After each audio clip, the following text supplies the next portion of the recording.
Hi, my name is Tom Schultz.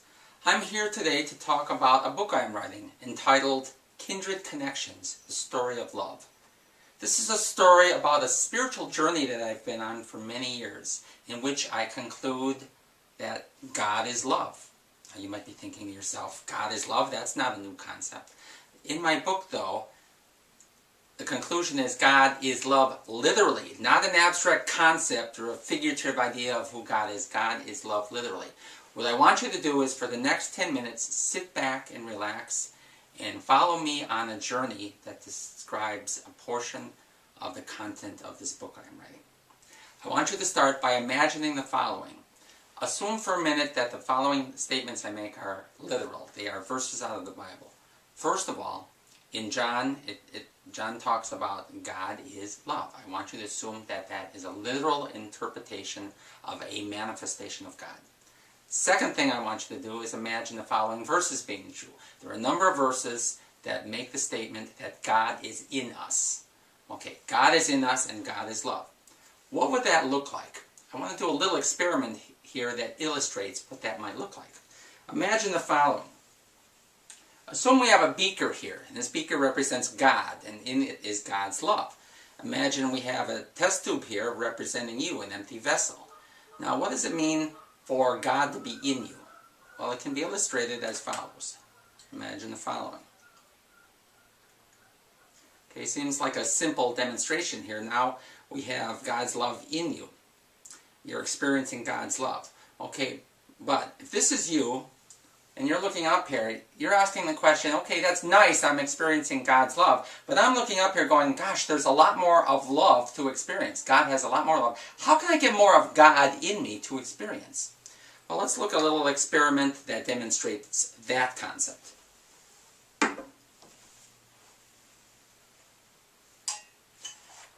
Okay, now imagine the following. Imagine this is you now, this empty vessel, and this is another person here. We have a tube here connecting the two of you here. Now, watch. Okay, we pour God's love into you, same amount we had before. And what happens is it runs out through this tube into this other person, allowing you to experience more of God's love. Okay, there's an important principle to learn from this.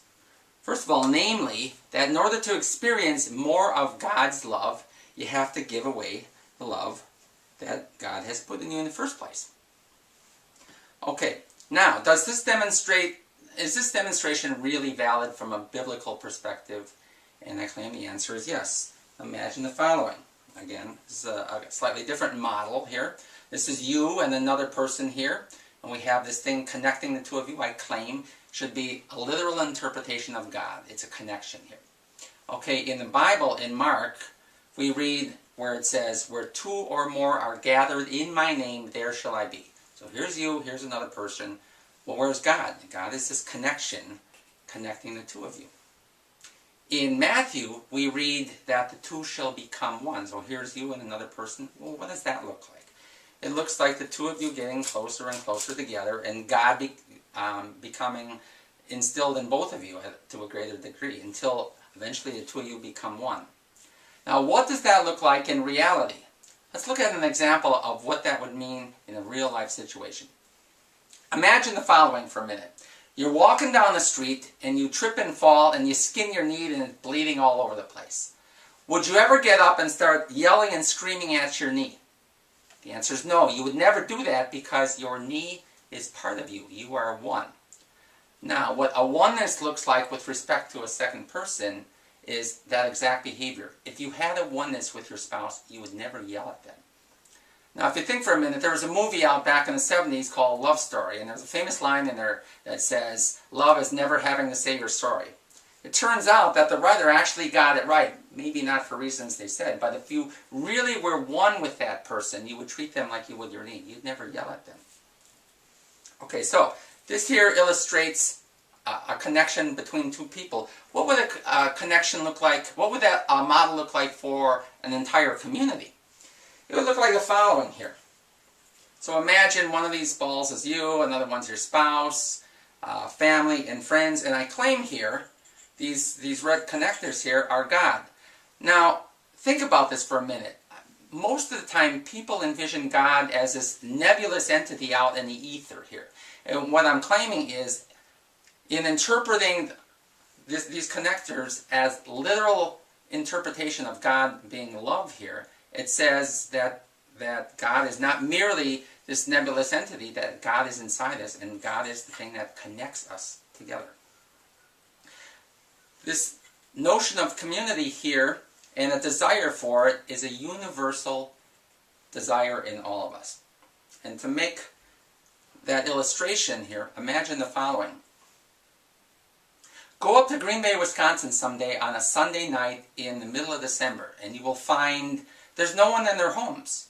The majority of people are all at the stadium watching their beloved Packers play football in the freezing cold. They're sitting on a cold bench, paid an exorbitant amount of money for tickets, for parking, for refreshments to watch their Packers. Now, think about that for a second. Why on God's green earth would someone do that as opposed to sitting in the comfort and convenience of their own home?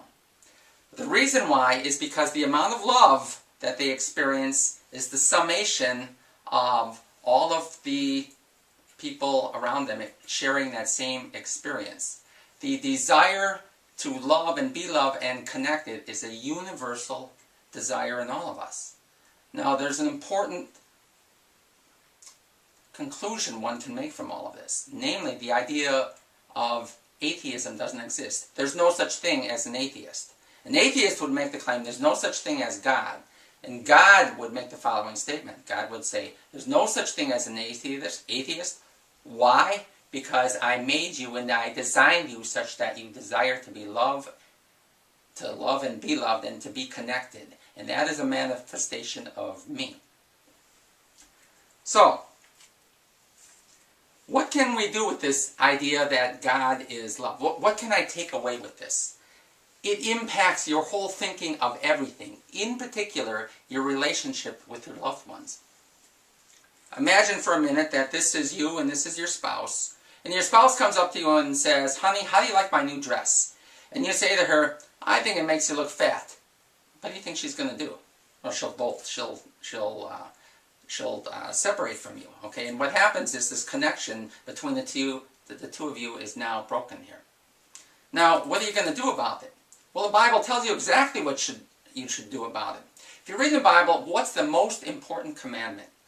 Jesus says the number one commandment is to love your Father, God, with all of your heart, soul, and mind. Okay? If this connection here is God, and you've broken this connection, then you need to mend this connection here. Okay, what's the second thing you can do with this idea of God being love? There have been lots of studies concerning love, and what they found is that it is real important to have physical touch. Touch is everything, gathered together. They found when they studied infants that have never had physical contact that they have serious emotional problems when they get older. Okay, so I want to challenge you to do the following.